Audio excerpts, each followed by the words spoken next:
তারেক আমাকে দিলে অফিসে সুনাম খারাপ হইব, মামলা হইতে দিও না, আর আমি ব্যবস্থা করতাম।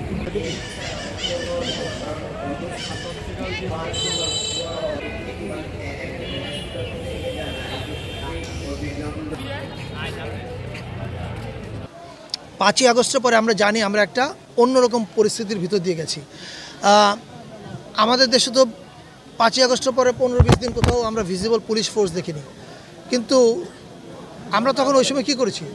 আমরা মুসলমানরা হিন্দুদের মন্দির পাহারা দিয়েছি, আমরা নিজেরা নিজেদের মহল্লা পাহারা দিয়েছি, আমরা নিজেরাই নিজেদের পাশে দাঁড়িয়েছি। এই উদাহরণটা দিলাম আমি এটা বোঝানোর জন্য যে এটাই বাংলাদেশ, এটাই বাংলাদেশের স্পিরিট, যে আমরা প্রত্যেকের পাশে দাঁড়াবো। এতে কার ধর্মীয় পরিচয় কী, কার অন্য পরিচয় কী, এটার দিকে আমরা তাকাবো না।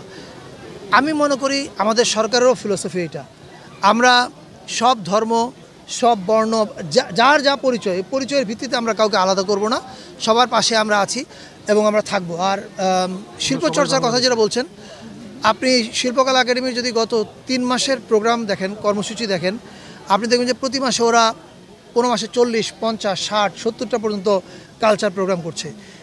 এগুলো করার পিছনে মূল কারণটা হচ্ছে সারা দেশে সংস্কৃতির উৎসবটা ছড়িয়ে দেওয়া, এবং আমরা সেটা ছড়াতে পারছি বলে আমরা বিশ্বাস করছি। তারুণ্যের উৎসব নামে একটা প্রজেক্ট হচ্ছে, আপনারা জানেন, সেখানেও অনেক কালচার প্রোগ্রাম হচ্ছে। ফলে কালচার প্রোগ্রামের সংখ্যা আগের চেয়ে কমেছে আমি বিশ্বাস করি না, বরং বেড়েছে। তবে বিচ্ছিন্ন যে 2-1টা ঘটনার কথা বলেছেন আপনি, সেটা আমরা অস্বীকার করছি না। এবং সেই সব ক্ষেত্রে আমরা আমাদের সরকারের তরফ থেকে, আপনি প্রেস সেক্রেটারি শফিকুল আলমের বক্তৃতা শুনেছেন, আপনি এর আগে আমাদের আরেকজন উপদেষ্টার বক্তৃতা শুনেছেন। আমরা এই সকল প্রকার, বাংলাদেশ হচ্ছে বৈচিত্র্যের জায়গা, এই বৈচিত্র্য রক্ষার জন্য আমরা সব কাজ করব, এবং এই জন্য প্রশাসন, পুলিশ প্রশাসন সবাই এই বিষয়ে নির্দেশিত।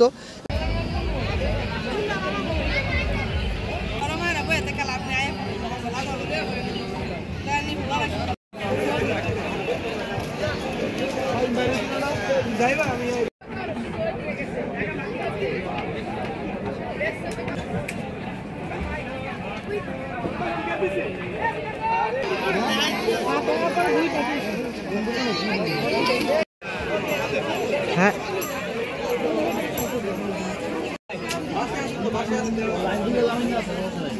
আচ্ছা 2 টাকা